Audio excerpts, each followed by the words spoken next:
The most uniquely themed and perhaps the most immersive Disney park in the world is Animal Kingdom. As its name suggests, a huge component of the park is its animal exhibits and conservation focus. It's a part of the park I think a lot of day guests overlook, causing Animal Kingdom to often be labeled as a half-day experience. I'm here today to implore you to take more time to appreciate the finer details of the park on your next visit. Today we're ranking all of the animal exhibits throughout the park, from the smaller trails to the keystone attraction of the park, Kilimanjaro Safaris. Welcome to Disney Ranked, where I take anything and everything related to Disney, and I rank it. I am a new channel, so any engagement you give would be greatly appreciated. Let's get into it by first defining our options. I'm counting all of the following areas as animal exhibits in the park. Note that some of these are listed attractions or shows, and others are aggregate areas with a few different animal habitats included. We'll start at the front of the park, and then we'll work our way clockwise around the whole thing.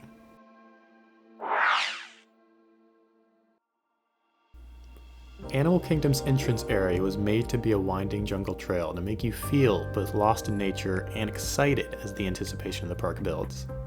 Along these trails are the most skipped over exhibits in the park, where I think most guests fail to even notice the animals alongside the paths. The most obvious are the variety of birds located just after the touch points as you enter the park. Here, you'll find a couple different species of spoonbills, the black-necked swan, rosy-billed pochard, and our winner of the Best Name contest, the Chiloé widgeon. Beyond the birds, you can find Montcheck deer, iguanas, babirusa, a giant anteater, and wallabies. These things are adorable, and they're so hidden away that I'm guessing over 99% of guests will never even see them. That's really what makes this area so beautiful, though. Just imagine you're a baby who fell asleep at a Disney resort, and then you woke up here. You'd think you're in a completely different place. You're lost in the jungle, and just the soft rumble of the waterfall and the occasional squawks from the birds. It's a great place for kids to explore, too. On your way out of the park, you can walk under the rocks, through the cave, and across the suspension bridge that swings under your feet as you cross. Overall, it's a great place to see some animals, and an even better spot to take a minute to gather yourself after a busy day in the park, just to take in the beautiful natural elements that make Animal Kingdom such a special theme park. I'm putting it into the B tier because although I love it, the schedule of the animals means that they aren't always visible to all guests, and therefore it could leave some disappointed.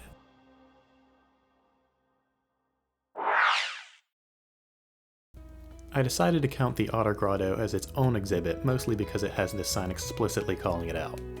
That's probably to draw guests down into the underwater viewing area that they would otherwise walk right past. The otters are absolutely adorable when they're swimming around, but they aren't always out or within easy guest view. There's also a second viewing area just past the first where you can often get a better line of sight, so be sure to check that out if you're not seeing much in the grotto area. We don't need to spend too much time on the otters. They're nice, but there's nothing too interesting or unique about the exhibit. The Otter Grotto goes into the D tier.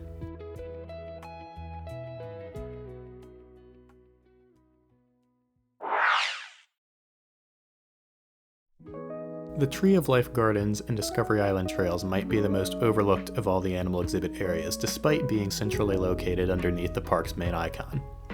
While many guests walk straight up to the tree to grab photos, they typically don't notice the numerous animal exhibits encircling the tree.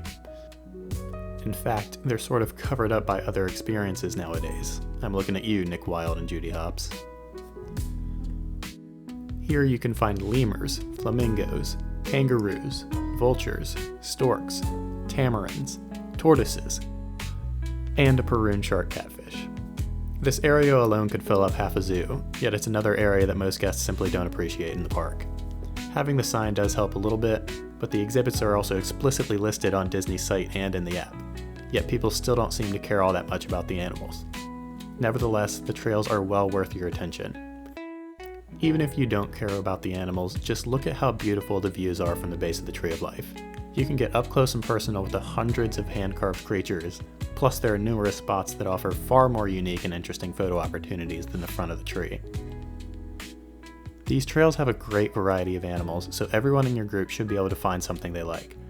Sometimes you'll see the kangaroos hopping around, the tortoises being fed, or the tamarins playing.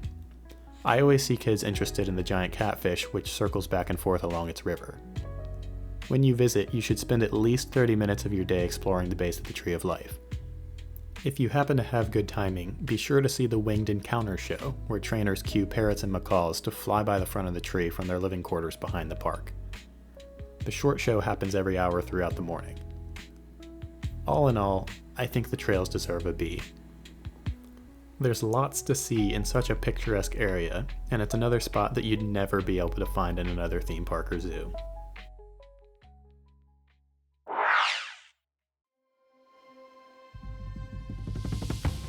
As the big daddy of all the animal attractions in the park, Kilimanjaro Safaris is a huge part of why Animal Kingdom became its own park in the first place. Walt and many key Imagineers originally intended to have an animal attraction in Disneyland back in the 1950s. The idea was conceptualized as an animal viewing boat ride until Imagineers eventually had to pivot their idea after realizing the difficulties of caring for these animals while still keeping them in guest view to ensure a positive experience. That animal ride eventually became the Jungle Cruise, but the dream of having a ride featuring live animals was kept alive until being realized with Kilimanjaro Safaris as the highlight of Animal Kingdom. It's a commonly shared fact that Kilimanjaro Safaris is quite literally a park of its own.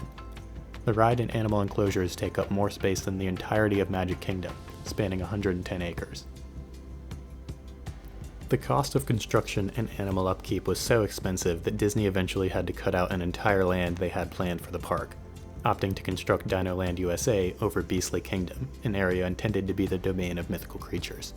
That's why the entrance area and other logos and signage of the park still feature a dragon. The ride itself is probably the closest you can get to an African safari without paying tens of thousands of dollars to travel to Kenya and see some elephants for yourself. It's an incredible way to bring people closer to the animals, and the ride is masterfully set up to ensure consistent animal encounters without forcing the animals to reside in habitats too small for their liking. Along the ride, you'll travel through the Little Ituri Forest featuring antelope, rhinos, and okapi before making your way through the Safi River over hippos, pelicans, and crocodiles, eventually heading out onto the savannah. The animals out and about and their activity level changes day by day, so the ride always has something unique to see. The giraffe often travel right next to the trucks, and there's also been numerous babies born on the reserve from multiple different species. You'll eventually pass through the elephant area and cat sections before making your way back to Harambe. Though I really wish they kept some of the old theming, making the ride an exciting adventure as you help stop poaching, the ride is still a gem. There's just nothing quite like the experience you can have on the safari truck, and there's no better way to see such a variety of animals in one experience. If it's your first time on the ride, the safari guide will surely teach you a thing or two about almost all of the animals you see, making the ride more interesting and also educational. Collectively, Kilimanjaro Safaris cannot be beat by any other animal experience in Animal Kingdom, or elsewhere for that matter.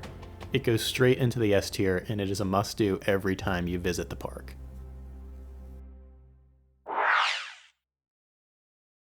Situated right next to Kilimanjaro Safaris at its exit is the Gorilla Falls Trail.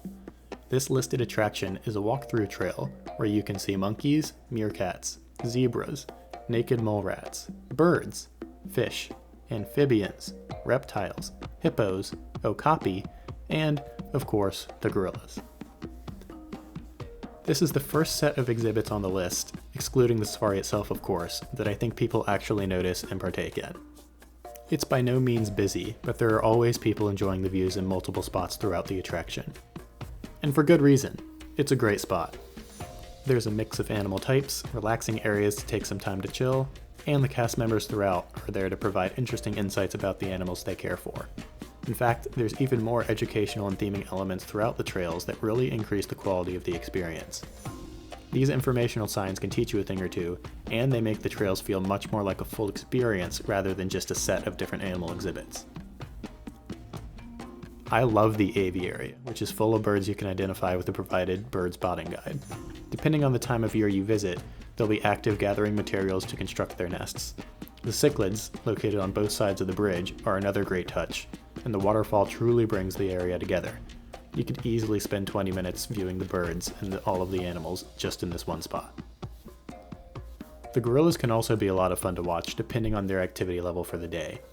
At times they're just laying around, while other times they'll be running or climbing up the trees.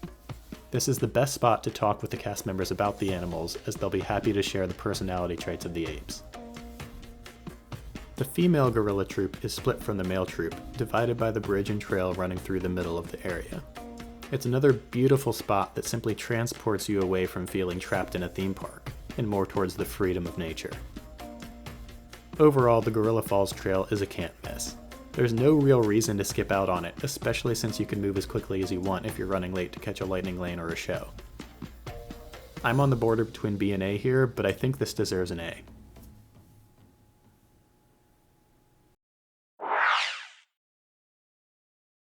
Deemed more as a kids area than an animal experience, Rafiki's Planet Watch is an interesting component of Animal Kingdom. Conservation Station sits all the way back behind Africa and Asia, accessible only via the Wildlife Express train departing from Harambe.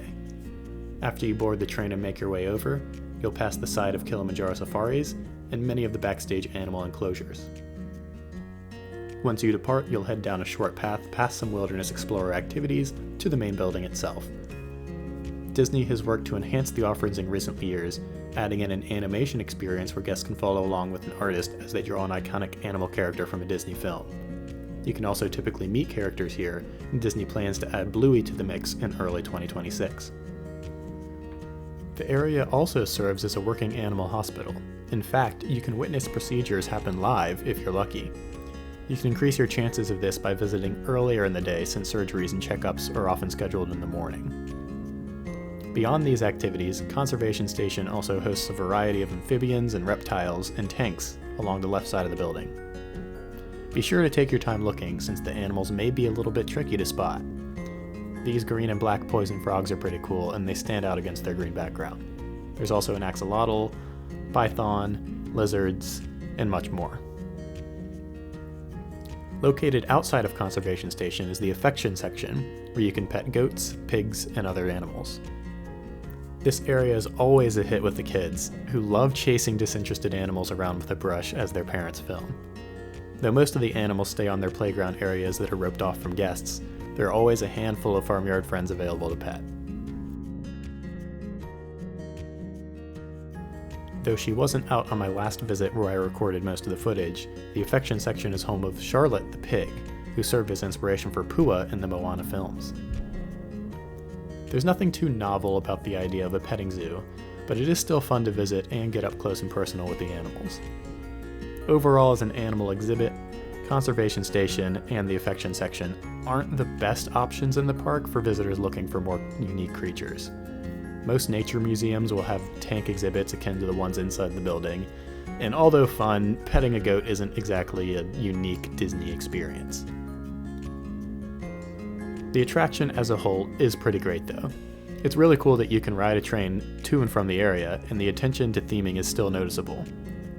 The fact that you can see an animal having surgery, meet a character, or explore the butterfly area makes the attraction feel like a more complete experience than some of the other earlier animal trails we rated. That being said, it's not as exciting of a spot when it comes down to seeing animals. Rafiki's Planet Watch goes into the C tier.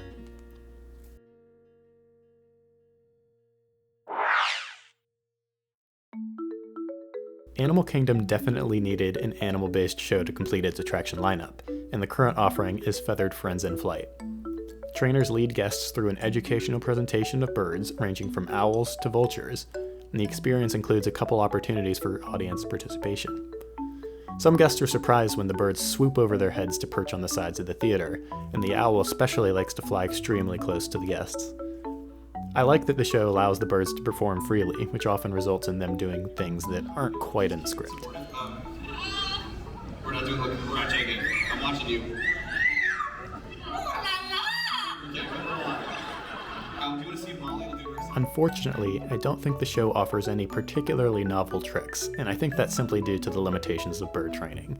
Disney isn't going to force an animal to do something it wouldn't naturally do, and so there's only so much you can do with a team of bird performers.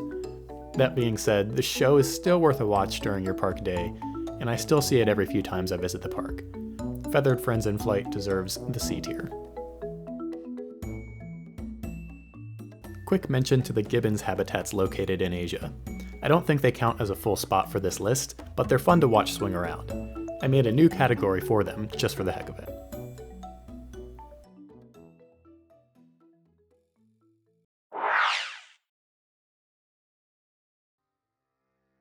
Moving on to our final animal viewing trail, we have the Maharajah Jungle Trek located in the back of Asia behind Kali River Rapids.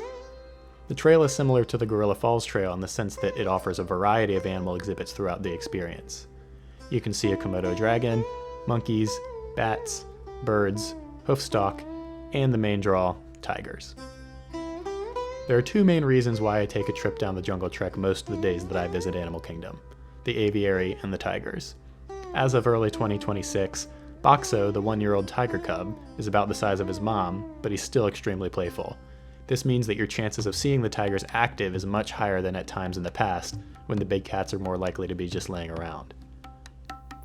Though other zoos have tigers, the enclosures Disney has crafted for them keep them in guest view more and feel very natural. The ruins that make up the habitats are cleverly constructed, separating the tigers into 2 areas and allowing 4 distinct vantage points for guests. The aviary follows the tiger exhibit, offering guests the chance to spot dozens of different types of birds. It's a truly peaceful area with lush trees surrounding a small pond and fountain area. The birds are typically active both above your head and along the ground as different species traverse their environments. I love the fact that there's a bench where you can rest and recharge for a couple of minutes in such a picturesque spot. There's a lot to see on Maharajah Jungle Trek, and the whole experience is themed well to again take you out of the theme park mindset and drop you into an Asian animal sanctuary.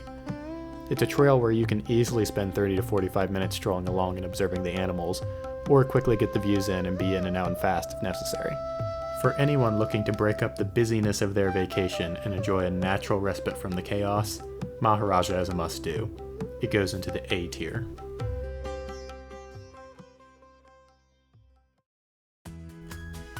And that's all of the animal exhibits in Animal Kingdom. Unfortunately, with the destruction of Dino Land, there are currently no animals on the eastern side of the park, and it's unclear if any new ones will be added with the Tropical Americas expansion in the future. I'm hoping Disney does remember that Animal Kingdom's theme is about the relationship between people and nature, but it seems increasingly unlikely that the natural elements of the park, that were so meticulously crafted during its construction, will even survive through this expansion project. Here's our final ranking of the animal viewing spots throughout the park. I hope I've provided some insights and knowledge to help you enjoy the numerous creatures that call Animal Kingdom home. What did I get right? Is there something I got wrong? Please let me know in the comments what you think about the ratings. This is a new channel. I'm working on lots of videos at the same time to try to get it going, so any feedback and engagement you can provide is greatly appreciated. Thanks for watching, and I'll see you real soon.